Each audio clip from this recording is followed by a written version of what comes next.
इस वक्त मैं नोएडा दिल्ली बॉर्डर पर स्थित हूँ और आप देख सकते हैं मेरे पीछे ट्रैक्टर कितने सारे खड़े हैं। ये किसान संघ एकता की आज कॉल है, जो कि किसान बिल, कृषि बिल को लेकर जो विवादित बिल है 2020 का, उस बिल को लेकर यहाँ पे विरोध प्रदर्शन दर्ज कराया गया। बहुत सारे ट्रैक्टर खड़े हुए हैं और बहुत सारे लोग हैं यहाँ पर जो अपना विरोध दर्ज करवा रहे हैं। और आप देख सकते हैं पुलिस जो है, पुलिस भी तैनात की गई है यहाँ पर। और वो जो दिल्ली से दिल्ली जाने का जो रास्ता है वो पूरा बंद कर रखा है, तो यहाँ तक पहुँचना बहुत मुश्किल है। मेरे साथ कुछ लोग खड़े हैं जिनसे हम बात करेंगे और जो यहाँ के जो जिला अध्यक्ष हैं वो भी मेरे साथ हैं, उनसे बात करेंगे। सर, सबसे पहले तो ये पूछना चाहूँगी, जो ये बिल है उसका विरोध इतना क्यों हो रहा है? देखिए, इसका विरोध इसलिए हो रहा है कि सरकार ये गारंटी कह रही है और सरकार ये कह रही है कि हमने किसान के पक्ष में बिल पास किया, हमने किसान की आमदनी दोगुना करने का काम किया, हम किसान के अच्छा दिन लाना चाहते हैं। लेकिन सरकार और किसान के बुरा दिन लाने का काम कर रहे हैं। अगर मोदी जी ये कहते हैं और वो बार बार कह रहे हैं कि ये किसान के हक में बिल है, तो हम भी ये कह रहे हैं कि अगर आप एमएसपी ख़त्म करना नहीं चाहते तो एमएसपी को कानून बनाओ, एमएसपी को इसमें ऐड करो, कानून के रूप में उसे मान्यता दो एमएसपी को। हमारी ये मांग है। अगर मोदी जी की मंशा साफ है तो एमएसपी में ऐड क्यों नहीं करते उसको? हमारी ये मांग है और हम इसको एमएसपी में बनवा के रहेंगे, चाहे हमें सड़कों पर रहना पड़े, चाहे हमें रेल रोकनी पड़े, चाहे हमें संसद का घेराव करना पड़े।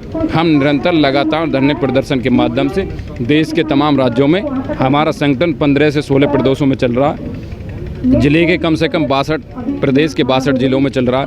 तो निरंतर हमारे धरने प्रदर्शन लगातार जारी हैं और अब हमारा ये मन है और हमारे सभी किसान यहाँ बैठे हुए हैं और दिल्ली के उच्च अधिकारियों से बात कर रहे हैं, या तो हमको जाने दिया जाए, नहीं हम बैरिकेड तोड़कर राष्ट्रीय भवन का घेराव करने का काम करेंगे। आप लोग आज राजभवन का घेराव करने वाले थे? जी, राष्ट्रपति भवन का घेराव करने वाले थे, तो आपको यहाँ रोक दिया गया। और हम इसलिए करने वाले हैं कि राष्ट्रपति महोदय को बिल को पढ़ना चाहिए। राष्ट्रपति महोदय को ये देखना चाहिए कि कहीं ना कहीं जब इतना विरोध हो रहा तो इसमें कहीं ना कोई त्रुटि है।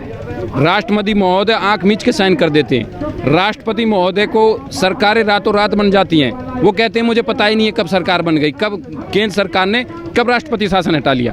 आपने महाराष्ट्र में देखा, जब आप सो के उठे, लोकतंत्र की हत्या हुई और लोगों को मालूम पड़ा कि सरकार बन गई, लोगों को मालूम पड़ा कि सरकार गिर गई। ये पैसे के बल पर लोगों को खरीदना, सरकारों को बनाना, बिगाड़ना, विधायक सांसदों को खरीदना और जो आवाज़ उठाएगा उसको पुलिस के बल पर मुकदमे लगवाना, उसको जेल भेजना, उसके ऊपर गैंगस्टर लगाना, उसके ऊपर दुनिया भर के आरोप प्रत्यारोप लगाकर उसकी आवाज़ दबाने का काम करते हैं। लेकिन ये सरकार जान ले, ये देश का किसान अब खड़ा हो गया है और मोदी के उल्टे दिन शुरू, योगी के नशे के दिन ख़त्म होने वाले हैं। योगी जी अपने वहीं जाने वाले हैं जहाँ से आए हैं, जहाँ से वो आए थे वहीं अपने आश्रम में जाने वाले हैं। उनको नहीं दिख रहा, उनको ये हैवानियत नहीं दिख रही। प्रदेश में लगातार अत्याचार हो रहा, लगातार बलात्कार हो रहे हैं, लगातार लूट खसोट हो रही है, आप सब देख रहे हैं। हाथरस की घटना आप सारे देश ने देखी, बलरामपुर की घटना सारे देश ने देखी। लेकिन बाबा जी अपने उसमें मस्त हैं और जनता त्रस्त है। आने वाले समय में इसको उखाड़ फेंकने का काम ये किसान करेंगे। अगर ऐसे ही किसानों का शोषण होता रहा तो इस देश में भूखमरी होगी। जीडीपी की बात कोई नहीं करता, कोई मीडिया जीडीपी को नहीं दिखा रही। जीडीपी -23.9 है इस देश में इस टाइम। रोजगार लोगों के छिन गए, कितने लोग पैदल सड़कों पर मर गए कोरोना काल में, कितनी सहायता करी इन लोगों ने। जब 500 केस थे देश में, लॉकडाउन लगाने का काम किया। आज कम से कम 1 करोड़ केस हैं इस देश में, आज सब चीज़ें खुली हुई हैं। अच्छा, आगे क्या करेंगे? अभी तो आपको यहाँ पर रोक लिया गया, आगे जाने नहीं दिया गया, आगे किस तरीके से अपना प्रदर्शन जारी रखेंगे? हमारा उच्च अधिकारियों से, दिल्ली सरकार के उच्च अधिकारियों से बात चलनी है। अगर हमको यहाँ से नहीं निकलने देती है पुलिस और साथ, तो हम बैरिकेडिंग तोड़ के राष्ट्रपति भवन का घेराव करेंगे और वहीं धरने पे बैठेंगे। ये हमारी मंशा है और हम निरंतर इसमें सफल होंगे, ये हमारा भरोसा है, क्योंकि देश का किसान बड़ी तादाद में यहाँ आया है। आज जो आप प्रदर्शन कर रहे हैं उसके बारे में थोड़ा बताएं। ये जो सरकार काला कानून लाई है किसानों के प्रति, इसके विरोध में हम ये जो धरना प्रदर्शन कर रहे हैं। हम दिल्ली राष्ट्रीय गौतम बुद्ध नगर से चलकर दिल्ली राष्ट्रपति भवन के लिए कूच कर रहे हैं, जिसमें ये जो काला कानून आया है इसमें कोई एमएसपी का जिक्र ही नहीं है। इसलिए हम इस किसान का जो विरोधी कानून आया है इसका विरोध कर रहे हैं और राष्ट्रपति को ज्ञापन देने के लिए दिल्ली कूच कर रहे हैं। अच्छा, आप क्यों प्रदर्शन कर रहे हैं? यहाँ पर हम किसान एकता संघ के तरफ से आए हुए हैं कि सरकार जो कानून लाई है इसमें एमएसपी का कोई विवरण नहीं है। इसको रेट के खिलाफ कानून लाना चाहिए, रेट निर्धारित होना चाहिए। सरकार कम से कम इस रेट पे अनाज को खरीदे। रेट का कोई फिक्स मूल्य निर्धारित नहीं किया गया है। सरकार को चाहिए कि वो मूल्य निर्धारित करे। हर एक फसल का मूल्य होना चाहिए कि कम से कम, जैसे गेहूं का है 1925 रुपये, इससे कम पर कोई व्यापारी कोई भी उस अनाज को नहीं खरीदे।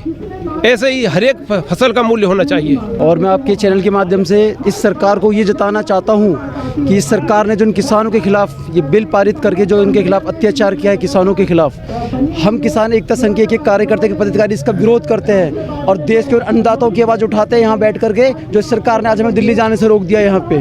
और आपके माध्यम से मैं एक और बताना चाहता हूँ, जो सरकार है ये किसान विरोधी सरकार है और हम सब इसका विरोध करते हैं। दिल्ली जाने से आप लोगों को रोक दिया गया है यहाँ? बिल्कुल रोक दिया गया। आप सामने देख सकते हो अपने कैमरामैन के द्वारा कि पूरे बैरियर लगा दिए गए हैं। अगर इनके मन के अंदर पाप नहीं होता तो हमें क्यों रोकते हैं? पहले बात हुई थी कि दिल्ली जाएंगे, दिल्ली जाके प्रदर्शन करेंगे। हम अपना हक मांगने के लिए जा रहे हैं दिल्ली, हम किसानों की आवाज़ उठाने के लिए दिल्ली जा रहे हैं, हम कोई गुंडागर्दी करने नहीं जा रहे हैं। ये सामने खड़े इस धूप के अंदर यहाँ बैठने का कार्य भी सिर्फ किसान कर सकता है। आज हमारे किसान एकता संघ के जो राष्ट्रीय अध्यक्ष हैं स्वर्ण प्रधान जी, उनके नेतृत्व में हमने ये कहा था कि आज हम राष्ट्रपति संसद का दिल्ली में जाकर राष्ट्रपति उसका घेराव करेंगे, पर इस सरकार के पुलिसकर्मियों के द्वारा हमें यहाँ रोक दिया गया है। सर, कंगना रनावत का एक ट्वीट आया था जिसमें उन्होंने लिखा था कि ये जो किसान का विरोध कर रहे हैं, जो किसान बिल का विरोध कर रहे हैं, ये वही लोग हैं जो सीए में आतंकवादी बनकर देश को जलाया था जिन्होंने। उस पर क्या कहेंगे आप? ये जो कंगना रनावत ने जो बयान दिया वो बहुत ही बड़ा निंदनीय है। देश का किसान अन्नदाता, इस देश का पेट भरने वाला किसान है, एक सीधा साधा किसान है और किसान की राजनीति से ही देश चलता है। कंगना रनावत के नाचने से देश नहीं चलता, उसके कहने से देश नहीं चलता। उसका बहुत ही निंदनीय बयान है। आज जिस तरीके से ये कृषि विधेयक बिल जो पारित किया गया है, इससे जो किसानों की कमर तोड़ दी गई है। इससे जो किसान अपनी लागत का मूल्य चाहता है, ना उसकी लागत का उसे मूल्य मिल रहा है। और जो नज़दीक के केंद्रों में जो मंडियां होती थी, वो मंडियां बिल्कुल पूर्ण तरीके से बंद कर दी थी है। तो पूर्ण तरीके से जो है किसान को पूंजीपतियों के हाथ की कठपुतली बना दिया गया है, जिसका विरोध करने के लिए आज हम लोग सड़कों पर बैठे हैं। अगर भाजपा की गूंगी बहरी सरकार अगर नहीं चेती तो ये आंदोलन और तीव्र गति से होगा। और हम प्रदेश की गूंगी बहरी सरकार को बता देना चाहते हैं कि किसान, देश का अन्नदाता, आज जिस तरीके से तपती हुई धूप में बैठा है, उस तरीके से इस सरकार को उखाड़ फेंकने का काम भी किसान ही करेगा। अच्छा, आप आंदोलन की बात कर रहे हैं। मैं आपको बता दूं कि जब से मोदी सरकार आई है, कोई भी जो धरना प्रदर्शन है, आंदोलन है, वो टिकने नहीं दे रही है। सीए को आप जानते हैं, शाहीन बाग को जानते हैं, ये आंदोलन कैसे आगे तक पहुँचाएंगे? आप देखिए, इस अलोकतांत्रिक देश में, संविधान में हमें राइट है, हमारा अधिकार है, हम अपनी बात को कह सकते हैं। यदि हमारा शोषण हो रहा है, हम अपनी बात को उठाते हैं, तो भाजपा सरकार लाठी डंडों के बल पे, गोली के बल पे हमारी आवाज़ को दबाना चाहती है। किसानों की आवाज़ को दबाना चाहती है, नौजवानों की आवाज़ को दबाना चाहती है। अभी छात्रों ने कहा, वो किया था, अपने उनकी आवाज़ को दबाना चाह। गरीब आदमी अपने रोजगार की बात कर रहा है, वो अपनी बात कहना चाहता है, उस पर लाठी डंडे बरसाए जाते हैं। देश का आज लोग, इसमें वैश्विक महामारी कोरोना के अंदर जो है, जिस तरीके से ये कानून जो श्रमिकों के लिए कानून लाया गया कि जिस फैक्ट्री कंपनी में आप 300 वर्कर रखते हैं, उस कंपनी में जो ये कानून उनको दे दिया गया है, जो पूंजीपति धन्ना सेठ है उनको दे दिया गया है कि किसी भी समय आप उनको बिना नोटिस से कंपनी से बाहर निकाल सकते हैं। ये काला कानून हमें बर्दाश्त नहीं है। आज उन्हीं के खिलाफ हम लामबंद होकर एक बहुत बड़ी मुहिम चलाने जा रहे हैं। सिर्फ और सिर्फ पूंजीपतियों के हित में कार्य कर रही है, उद्योगपतियों के हित में कार्य कर रही है, ना ही किसान, नौजवान, मजदूर के हित में कोई कार्य आज तक सरकार ने नहीं किया है। सरकार ने एक ढकोसला दिखाया चुनाव के समय पे किसान सम्मान निधि के रूप में। मैं पूछना चाहता हूं, देश के कितने किसानों को किसान सम्मान निधि मिली है? सिर्फ और सिर्फ जब चुनाव का समय था, जब सम्मान निधि देने का काम किया। मैं पूछना चाहता हूं, किसान की फसल उगती है, किसान को उसकी फसल में यदि एमएसपी गारंटीड नहीं होगा, उसकी फसल में 50,000 का घाटा आ जाए, क्या उसका 6,000 वार्षिक से उसका घाटा पूरा हो जाएगा? सिर्फ और सिर्फ ढोकले से बाजी करने का काम किया है, किसान को छलने का काम किया है, ताकि किसान को छला जाए और अब सत्ता पे काबिज हो सके। अच्छा, आप आंदोलन कर रहे हैं, किसान जगह जगह आंदोलन कर रहे हैं। जो देश का मीडिया है वो सुशांत सिंह राजपूत पर ही अभी तक अटका हुआ है। तो क्या लगता है आपको कि मतलब मीडिया किसके इशारे पर काम कर रहा है? क्योंकि आप लोगों का कुछ भी नहीं दिखा रहा मीडिया। सिर्फ और सिर्फ मीडिया उद्योगपतियों के और मोदी जी के इशारे पर कार्य कर रहा है। कोई भी प्रोटेस्ट हो, चाहे नौजवान का हो, चाहे किसान का हो, चाहे मजदूर का हो, वो सिर्फ और सिर्फ उसे विपक्ष की निगाह से देखते हैं। मैं पूछना चाहता हूं कि उत्तर प्रदेश के बदायूं हाथरस में जो उस बहन के साथ दरिंदगी करके उनकी हत्या कर दी, और उससे ज़्यादा दरिंदगी की है पुलिस प्रशासन ने, जो रात के 2-2:30 बजे उस बहन का अंतिम संस्कार उन्होंने किया, उनके परिवार वालों को उसकी बॉडी को देखने तक नहीं दिया। ये हिंदू धर्म में एक बहुत ही बुरी बात है कि उसके परिवार वाले उसका अंतिम संस्कार करते, उसका अंतिम दर्शन करते। ये सरकार की, मोदी सरकार की, योगी सरकार की ये नीति साफ हो चुकी है। ये सिर्फ और सिर्फ उद्योगपति की सरकार है। ना इसे बहन की इज्जत की कोई भी बात करनी है, ना ही महिलाओं की सुरक्षा की कोई बात करनी है, ना ही किसान की कोई इज्जत की बात करनी है। सिर्फ और सिर्फ उद्योगपतियों की बात करनी है और एक बहकावे की बात करनी है। सरकार से अपनी जो मांगे हैं वो कैसे मनवाएंगे?